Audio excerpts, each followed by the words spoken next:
Curioscience, le petit journal de la curiosité. Bienvenue dans le podcast Curioscience, le petit journal de la curiosité fait par les enfants, pour les enfants et les adultes. L'objectif de l'émission, se faire rencontrer 4 enfants et une ou un scientifique qui vont pouvoir poser toutes les questions qu'ils veulent.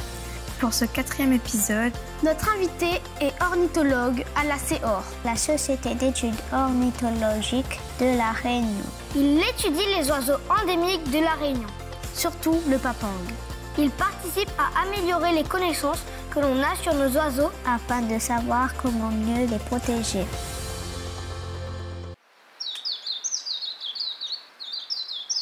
Épisode oiseau, c'est parti, podcast. bonjour. Bonjour, vous allez bien? Oui. Est-ce que vous savez pourquoi est-ce que vous êtes là aujourd'hui? Oui.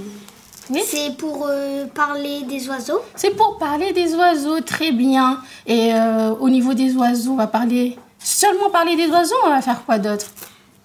Est-ce que vous savez un peu? On va juste parler des oiseaux entre nous? Qu'est-ce qui va se passer?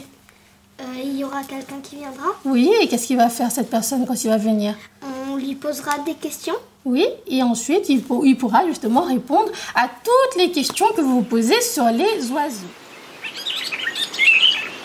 Et donc aujourd'hui, vous allez vous mettre dans la peau d'un journaliste. Est-ce que vous savez qu'est-ce qu'il fait un peu un journaliste? Alors Robin, oui. Il pose des questions à des personnes. Il pose par exemple des questions à des personnes. Qu'est-ce qu'il peut faire d'autre un journaliste? Est-ce que tu sais, Lana? Il donne des infos. Il donne des infos, très bien. Mais le journaliste, il a plein de missions. Est-ce que vous connaissez un peu les missions d'un journaliste? Oui. C'est d'interroger les personnes. Interroger les personnes, oui. Qu'est-ce qu'il peut faire d'autre? Passer à la télé. Passer à la télé, oui, pour présenter ses informations. Et bien là, on vous a préparé un petit jeu. Regardez ici. On a des petits hexagones. Et dessus, il y a toutes les missions d'un journaliste. Est-ce que quelqu'un a envie de les lire? Toutes les missions. D'abord, il y a collecter des informations, enquêter, vérifier les informations, vulgariser le contenu, écrire, filmer, diffuser, enregistrer du son, interviewer et photographier. Super. Est-ce que vous pensez qu'il fait tout ça en même temps? Non, il fait dans un certain ordre. Là, je vais vous laisser en équipe trouver un raisonnement, un cheminement de la façon dont le journaliste il peut travailler. J'ai déjà une idée par quoi commencer. Alors, allez-y, partage avec tes camarades. Donc, on commence par collecter des informations. Si vous n'êtes pas d'accord, vous avez le droit de lui dire. Ensuite, enquêter, je dirais. Ça ne pose aucun problème? Oui, c'est bon. Vérifier les informations. Ou ça, c'est... Moi, je vais plutôt écrire. Après, Ensuite, interviewer.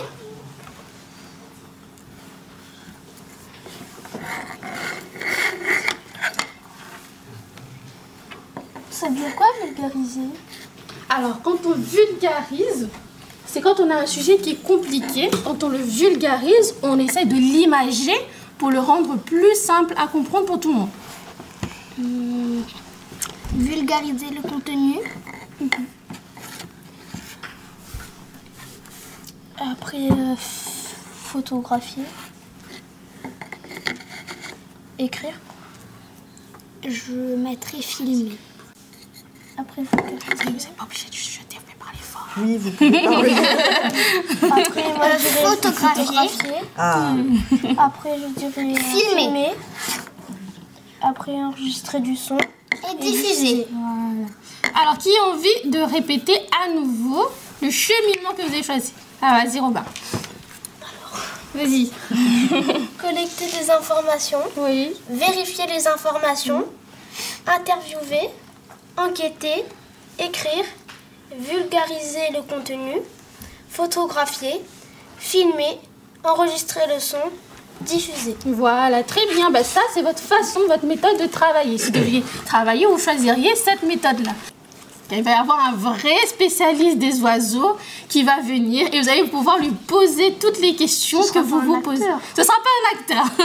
Ce sera un vrai scientifique. Vous pourrez lui demander. Vous lui posez toutes les questions que vous voulez. Les insectes volent, les reptiles pondent des œufs et pourtant, ce ne sont pas des oiseaux. Ce qui différencie vraiment les oiseaux des autres espèces, ce sont les plumes. Qui êtes-vous Et que faites-vous?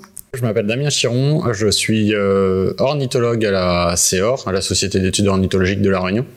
Et ça consiste en l'étude des oiseaux, connaître un petit peu mieux les espèces, leur écologie, la biologie et les menaces qui pèsent sur elles. Qu'est-ce que vous préférez dans votre métier? Ça va être vraiment tout ce qui est axé sur amélioration des connaissances sur les individus, rentrer vraiment à l'échelle individuelle d'une population en marquant ou en baguant les individus, donc leur donnant un identifiant unique, ce qui permet de mieux comprendre un petit peu les comportements de chaque individu dans une population.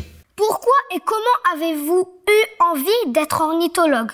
Depuis que je suis tout petit, j'ai eu la chance d'avoir une famille en campagne et de grandir en campagne. Et mon père, ses frères m'ont emmené pas mal de fois observer les oiseaux. Et très vite, j'ai voulu en faire ma profession. Et puis très vite, c'est devenu une conviction de protéger les espèces qu'il nécessitait. Le candidat numéro 2 espère attirer son attention avec son tout premier nid. Elle vient l'inspecter. Il n'est pas assez bien pour elle. Le tisserin n'a plus qu'une solution. Détruire son nid et tout recommencer. Interview, Robin, prise 1.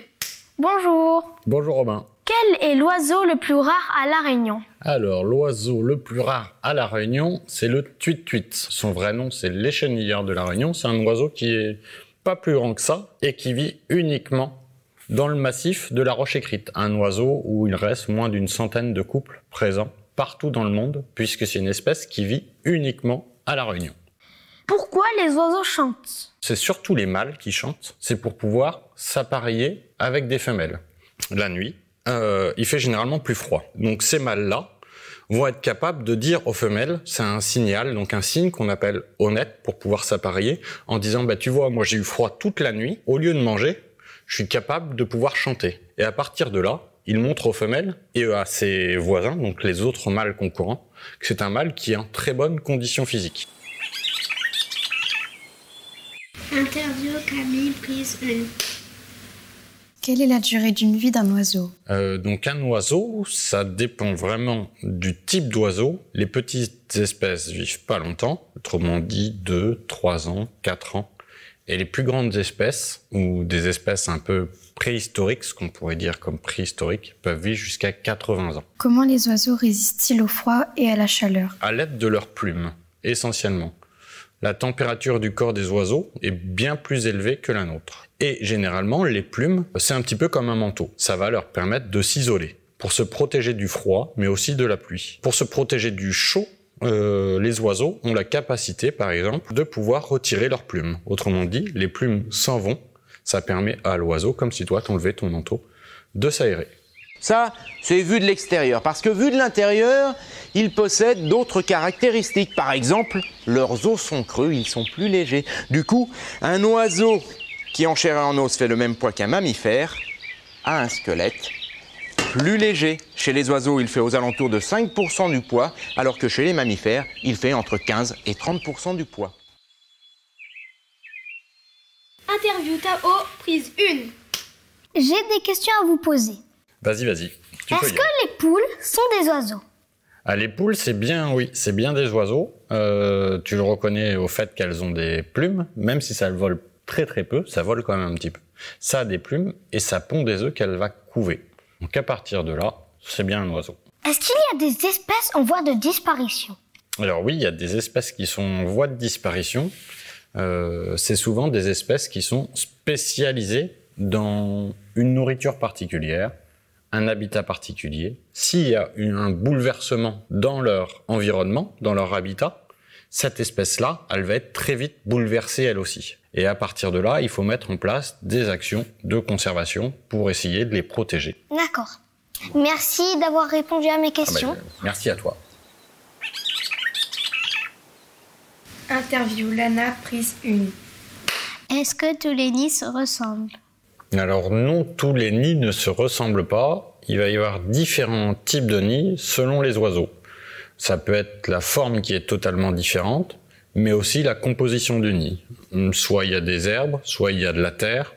Ça peut être des nids qui se retrouvent à même le sol, des nids qui peuvent être dans les arbres, voire même dans la roche, ce qu'on appelle des nids dans des cavités, dans des trous de roche, où certaines espèces vont profiter de ces creux pour pouvoir nicher.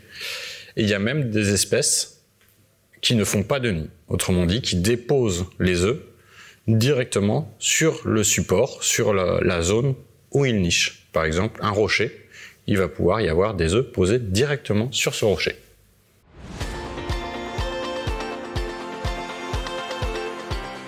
Faire le petit journaliste aujourd'hui, ça m'a fait gagner un peu plus confiance en moi. J'ai bien aimé le jeu où on devait poser des questions. J'ai aimé faire les jeux et poser les questions.